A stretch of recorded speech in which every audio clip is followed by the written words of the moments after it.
Bonjour et bienvenue dans cette toute nouvelle vidéo vous présentant la nouvelle interface X-Ray que nous avons développée pour les GPS à partir de l'écran 7 pouces. Alors c'est une interface qui se veut beaucoup plus intuitive et facile de prise en main, comme nous allons pouvoir le voir ensemble. Alors désormais il n'y a plus que 5 pages accessibles depuis le menu principal. Nous allons aujourd'hui s'attarder sur la page navigation. Alors cette page navigation comporte des points communs avec la page édition, notamment la partie droite et les 3 petits boutons présents sur la carte. Alors, à l'arrêt, vous avez ici votre position matérialisée par une cible qui se transformera en une flèche quand vous allez vous déplacer, qui matérialisera votre véhicule. Ici à droite, vous avez le cap de vent, ce qui va vous permettre d'avoir votre destination tout le temps en haut de l'écran. Par défaut, vous avez le nord en haut et le sud en bas. On a ensuite le centreur qui est ici, que quand il est activé, il est vert, et quand il est désactivé, il passe rouge. Alors, ce centreur sert à libérer tout simplement la carte pour aller voir un petit peu plus loin ce qui se passe autour de nous. Si je rappuie sur le centreur, je me remets immédiatement en notre position. Quand le centreur est activé, la carte est verrouillée. On a ensuite en dessous le bouton plein écran qui supprime les boutons superflus et qui laisse apparaître deux odomètres présents ici, permettant de faire le calcul du kilométrage total et éventuellement le calcul du kilométrage partiel si vous suivez un roadbook. Sur le côté droit, on va retrouver des boutons qui vont vous être très utiles et que vous allez utiliser assez souvent. Vous avez ici le zoom et ici l'échelle. Alors le zoom permet de grossir ou de réduire tout en restant sur la même carte. Ici le bouton 1 me permet de revenir à une échelle 1. Et en dessous vous avez deux boutons échelle moins et échelle plus. Dans ce cas là je vais demander à l'appareil de m'afficher une carte avec plus ou moins de détails. Si j'appuie sur échelle moins, je reste positionné au même endroit mais j'ai pris de la hauteur, je vois beaucoup moins de détails, ce qui me permet de plus facilement me le situer. Et je peux faire ainsi de suite comme ça sur différentes cartes afin de bien me positionner. Entre les deux, vous voyez, il y a un petit bouton rouge. Si je clique dessus, je fais apparaître ici une petite échelle. Alors, nous avons souvent la question, comment savoir quelle cartographie j'ai présentement dans mon GPS? Alors pour ce faire, c'est très simple. Il va vous suffire d'appeler une carte avec le moins de détails possible. Donc je vais appuyer plusieurs fois sur échelle moins, jusqu'à obtenir la carte la moins détaillée, qui est celle-ci, sur fond orangé, le planisphère mondial. Je vais ensuite me déplacer sur le pays concerné. Alors imaginons que je veuille savoir si j'ai de la carte en Espagne, par exemple. Donc je vais utiliser mon doigt pour pouvoir me situer en Espagne. Imaginons que je veux savoir si j'ai de la carte à proximité de Barcelone, par exemple. J'utilise le centreur de l'écran, qui est représenté ici par une petite mire. Je vais me positionner au niveau de Barcelone.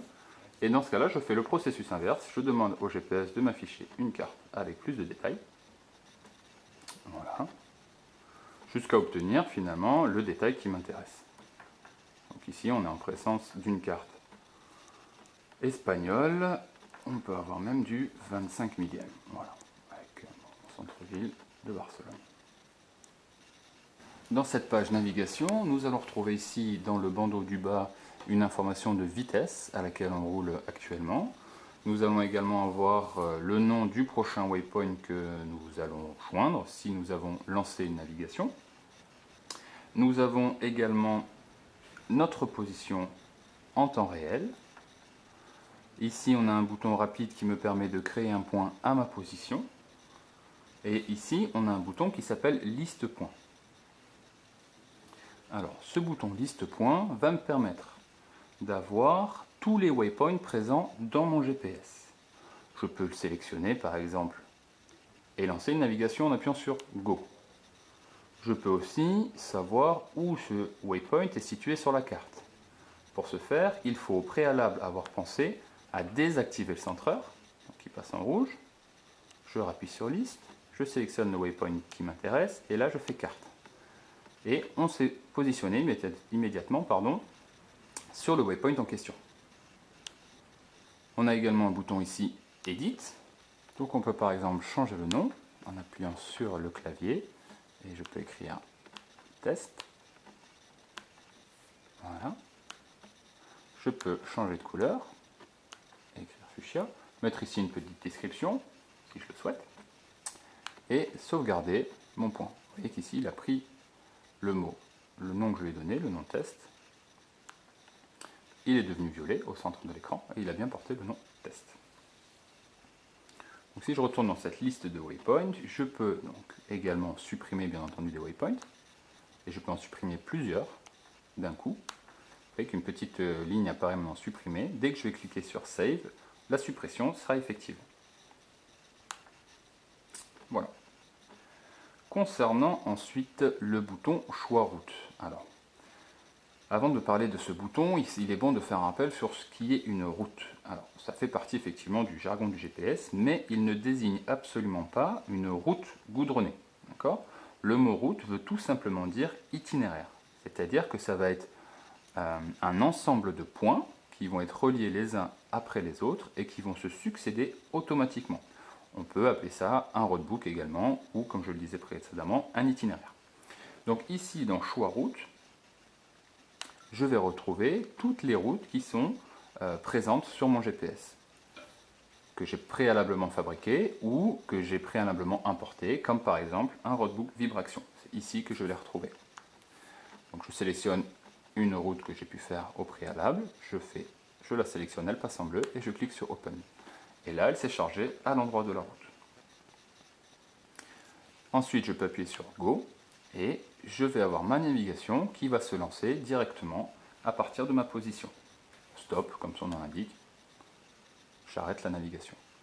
Quand je suis en navigation, vous voyez ici que la case du coup me donne le nom du prochain waypoint à joindre, RW001. Ici, la distance à parcourir à vol d'oiseau entre ma position et le prochain point, 534 mètres. Et lorsque je vais rouler, une grosse flèche verte va indiquer le cap que je dois suivre pour atteindre ma destination. Je peux également passer au waypoint suivant en cliquant sur la petite flèche sur le côté ou revenir au waypoint précédent en cliquant sur la petite flèche de gauche. Enfin, nous avons ici le bouton Choix trace. Ce bouton nous fait accéder à une petite barre de menu. Alors, grâce à ce bouton, vous allez pouvoir atteindre l'historique de tous vos déplacements. Il faut savoir que votre GPS enregistre en automatique toutes vos balades. Un petit rappel s'impose concernant les traces. Une trace matérialise le passage exact de votre véhicule ou d'un autre véhicule avant vous.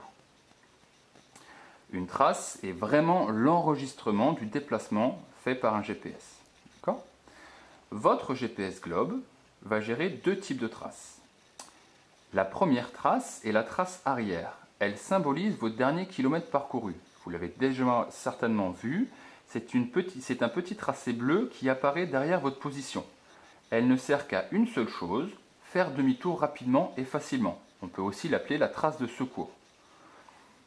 La deuxième trace, qui est gérée par le GPS, est une trace dite journalière. C'est l'exact enregistrement de l'entièreté de votre parcours. Ce n'est pas visible à l'écran, mais c'est un enregistrement qui se fait de manière automatique, un peu comme un journal de bord.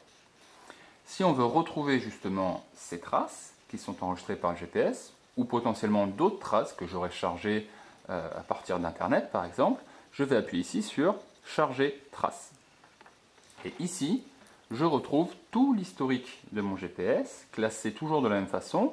Ça commence par track log, la date à laquelle j'ai fait mon parcours, et ça finit par daily pour dire journalier. Donc on voit bien ici tout l'historique de l'appareil. Il me suffit de le sélectionner et d'ouvrir. Et la trace sera chargée à l'endroit où j'ai fait ma balade. Vous avez ensuite ici un bouton propriété trace qui me permet d'avoir des informations sur la trace que je viens de charger. 114 points, 571 mètres. Je peux, si je le souhaite, savoir où cette trace se situe. Pour ce faire, au préalable, je désactive le centreur. Je rappuie sur propriété trace, je sélectionne ma trace et je fais carte. Et le GPS va venir se positionner sur la trace en question. Je peux également, si je le souhaite, charger plusieurs traces en simultané. Je clique sur l'emplacement numéro 2, je fais charger, je sélectionne une trace par exemple, Open, Vous voyez qu'il y a une petite moulinette qui apparaît. Et à l'emplacement numéro 2, j'ai bien une autre trace qui est chargée, qui fait 2811 points, 83 km. Je désactive le centreur, propriété, sélection, carte. Quand je ferme, voilà, la trace est ici en vert fluo.